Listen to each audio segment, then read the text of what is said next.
Di dalam sebuah penjara, ada seorang tahanan yang aneh. Dia memanjat dinding setiap hari, hanya untuk melatih kekuatan tubuhnya. Orang lain bersantai, dia angkat berat. Orang lain istirahat, dia latihan pukul.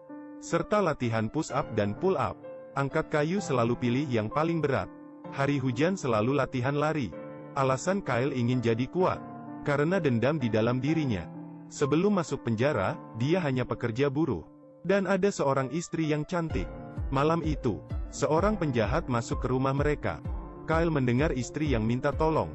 Dengan buru-buru, dia pulang ke rumahnya. Ketika sampai rumah, istrinya sudah terbaring berlumuran darah dan sudah meninggal. Saat itu Kyle menangkap penjahat itu dan dibawa ke pengadilan. Namun rupanya, penjahat itu adalah anak orang kaya. Dia menyogok hakim dan dibebaskan tanpa hukuman. Melihat penjahat yang dilepas begitu saja, Kyle sangat marah. Saat pengadilan selesai, dia merebut pistol polisi dan menembak penjahat itu. Dia pun berhasil balas dendam. Namun setelah itu, hal menjadi rumit. Dia dipenjara seumur hidup dan dikurung di penjara yang paling sadis. Tahanan di sini sangat ganas. Mereka memukul dan membunuh orang. Dan polisi di sini mata duitan. Tahanan yang baru masuk, barangnya akan diperas hingga habis. Seorang polisi melihat cincin pernikahan Kyle. Dia tidak kasih. Namun dia pun dipukul, lalu direbut cincinnya. Di dalam penjara ada tahanan mesum, Andre. Suka mengganggu orang lemah. Billy tahanan yang baru masuk bersama Kyle. Sering diganggu oleh Andre. Namun polisi pura-pura tidak tahu. Karena Andre memberikan uang. Malam itu, Billy yang disiksa berteriak dengan kuat. Kyle pun susah tidur. Keesokan hari, dia melihat Billy yang disiksa. Dan muka Andre yang sombong. Dia pun terpikir, si pembunuh yang membunuh istrinya. Dia pun memukul muka Andre. Kemudian mereka bertengkar. Polisi pun menahan mereka. Namun mereka hanya menangkap Kyle dan melepaskan Andre, karena Andre memberikan uang. Kemudian, Kyle dikurung di kamar gelap. Ini adalah tempat yang paling seram di penjara. Melihat air kotor yang mengalir masuk, dan sangat busuk, dinding yang dipenuhi bekas darah, membuat orang sangat takut. Setiap hari hanya diberi makan yang mirip makanan ternak, dan hanya bisa tidur di atas batu yang dekat dengan air yang busuk. Kyle pun sangat tersiksa. Tengah malam, dia membuat tali dari pakaian untuk gantung diri. Namun tali dari pakaian tidak cukup kuat. Dia pun menabrak kepalanya ke dinding kamar. Dia pun sangat pusing. Saat itu, seekor serangga terbang mendekati Kyle yang lemas. Lalu serangga terbang ke arah mangkuk makanan. Kyle pun mengambil mangkuk. Serangga pun menghinggap di sendok, seperti memberitahunya, makanlah agar bisa hidup. Saat itu juga, Kyle terpikir istri baik yang sudah meninggal. Dia kembali semangat untuk bertahan hidup. Dia pun makan makanan di mangkuk. Ketika Kyle keluar dari kamar gelap, polisi mengurungnya di sebuah kamar yang ada 4 kasur, namun hanya 1 orang tahanan. Polisi pun bilang, dalamnya adalah tahanan yang sadis. Sebelumnya 3 tahanan dibunuh oleh dia. Jika kamu tidak ingin mati, kasih saya uang, akan diganti kamar. Lalu Kyle pun dimasukkan ke dalam. Dia melihat seorang pria hitam yang seram. Kyle pun ketakutan. Keesokan hari dia menemui polisi. Dia pun memberikan semua uangnya agar diganti ke kamar lain. Namun polisi bilang uangnya tidak cukup. Kyle pun sadar dirinya ditipu. Namun dia hanya bisa diam. Dia pun mengetahui bahwa ada 3 geng di dalam penjara itu yang sering berkelahi, dan Andre yang dulu dia pukul adalah tangan kanan salah satu geng dan seorang jagoan tinju. Benar, di penjara ini ada pertandingan tinju. Yang menang akan semakin naik daun, yang kalah akan mati di tempat. Polisi dan kepala polisi pun tahu, namun mereka tidak melarang, malah mendukung pertandingan tinju karena bisa mendapatkan untung. Dan gengnya Andre terus mengganggu Kyle. Saat kerja, mereka memukuli Kyle. Polisi hanya melihat dan tidak melarang. Setelah itu mereka mengurung Kyle di kamar gelap. Pada saat hujan, air hujan masuk ke dalam kamar, membuat kamar tadi semakin parah. Akhirnya Kyle sadar dan mengerti, dalam tempat ini hanya kekerasan yang bisa melindungi dirinya sendiri. Dia mulai latihan, tiap hari manjat dinding, push up dan latihan tinju, angkat kayu yang berat, latihan lari. Setelah latihan beberapa bulan, Kyle pun bertanding untuk pertama kali. Lawan dia adalah musuhnya, Andre. Pertama-tama Kyle dipukul dengan kuat, lalu ditendang perutnya, dan dipukul terus oleh Andre. Namun dia masih bisa tahan.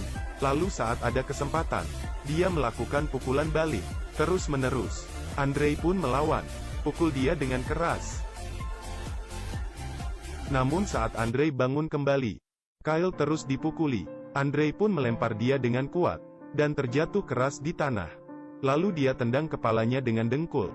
Kyle yang dipukul hingga hampir pingsan. Saat dia ingin bangun, ditendang lagi oleh Andre. Lalu Andre menyeret dia, dan menabrak tiang besi dengan keras. Saat itu, Kyle menendang bagian bawah Andre, kemudian naik di atas dia, dan menggigit leher dia dengan kuat. Namun saat itu, polisi melihat ada yang salah, berusaha melalai mereka. Namun Andre yang digigit Kyle sudah meninggal. Melihat Kyle, polisi dan tahanan, serta ketua geng, semuanya pun terkejut. Mereka melihat sendiri Kyle yang menggigit leher lawannya, dan suara teriakan yang seperti binatang buas. Tidak ada yang berani mendekatinya. Dari saat itu, Kyle menjadi jagoan tinju yang baru. Cara dia bertarung, jika dipukul sekali, ditahannya, kemudian membalas dengan 4, 5, 6 pukulan, hingga lawannya terjatuh. Dan aturan tinju adalah, yang kalah akan mati. Jadi Kyle membunuh banyak lawan. Dia pun semakin naik daun.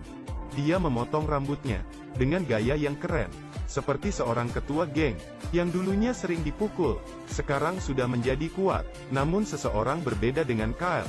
Dia adalah Billy. Dia hanya bisa kabur dari kekerasan di dalam penjara. Beberapa kali kabur, namun ditangkap lagi. Namun tidak putus asa. Hari itu, dia membuka pintu dengan kunci yang dia curi.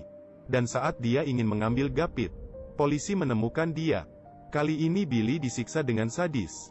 Polisi mengurungnya dengan pria yang kuat, dan disiksa hingga hampir mati. Sebelum Billy meninggal dia bilang, jangan berubah menjadi orang yang mereka inginkan. Kyle pun menyadari kesalahan dia. Dia mulai menolak kekerasan. Dalam satu pertandingan tinju, lawannya adalah tahanan yang membunuh Billy. Kyle langsung menyerah diri. Walaupun dipukul lawan, dia tidak membalas. Hal ini membuat ketua polisi merasa sangat malu di depan tamunya. Dia memerintah polis menangkap Kyle, kemudian diikat, dan memaksa dia untuk bertinju. Jika tidak, maka akan mati di situ. Beberapa hari berlalu, Kyle dijemur di bawah matahari, dan dimandikan di bawah hujan. Kyle pun semakin lemas. Namun dia tidak menyerah. Semua tahanan lain terharu dengan semangat penolakan dia. Mereka pun mulai mengerti. Semua pertandingan tinju di dalam penjara, pemenangnya hanya ketua polisi. Para tahanan hanya sebagai korban. Jadi semua geng pun sepakat untuk tidak mengikuti pertarungan tinju.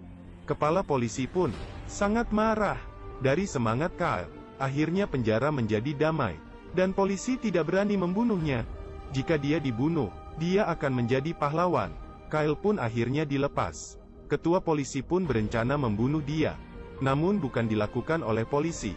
Dia melepaskan seorang tahanan. Dia bertubuh besar, seperti seorang raksasa. Dia melepaskan ikatan dan mulai menyerang, serta memukuli Kyle hingga hampir cacat, dan mencekiknya hingga hampir mati. Pada saat itu juga, Kyle berusaha memukul pintu besi. Raksasa yang mendengar suara itu pun melepaskan tangannya. Rupanya, setiap Kyle dikurung di kamar gelap, dia mendengar orang sebelah mengetuk dinding. Dia pun akan membalas dengan ketukan. Dan akhirnya, mereka pun menjadi teman misteri. Dan dia adalah si raksasa. Si raksasa tidak pintar, namun dia mengenali Kyle, dan memegang muka Kyle. Ketua polisi pun sangat bingung. Dia memerintah bawahan menembak si raksasa. Si raksasa demi melindungi Kyle, dia menahan tembakan dan menyerang polisi, hingga mereka terluka parah. Dengan sisa tenaga, dia membuka pintu penjara, dan akhirnya terjatuh. Tahanan yang marah pun keluar, dan menyerang polisi. Kemudian kekacauan dimulai. Mereka merusak, membakar dan kabur penjara. Akhirnya polisi mengerahkan tim khusus untuk menembak mereka, dan menahan mereka. Pada kekacauan kali ini, Kyle bertemu dengan tahanan pria hitam itu. Rupanya dia bukan pembunuh sadis. Dia adalah seorang hakim. Orang yang mati di tangan dia adalah penjahat tingkat tinggi. Pria hitam itu menyimpan sebuah buku. Di dalamnya adalah bukti kekerasan polisi selama bertahun-tahun. Dia memberikannya ke Kyle, agar Kyle melaporkannya saat di luar. Bagaimana cara Kyle keluar? Sudah direncanakan oleh pria hitam itu. Dia ingin Kyle mengikuti pertandingan tinju. Menang ataupun kalah, ketua polisi pasti akan membawanya pergi untuk dibunuh. Dan saat itu adalah waktu yang tepat untuk kabur penjara. Akhirnya Kyle mengikuti pertandingan tinju.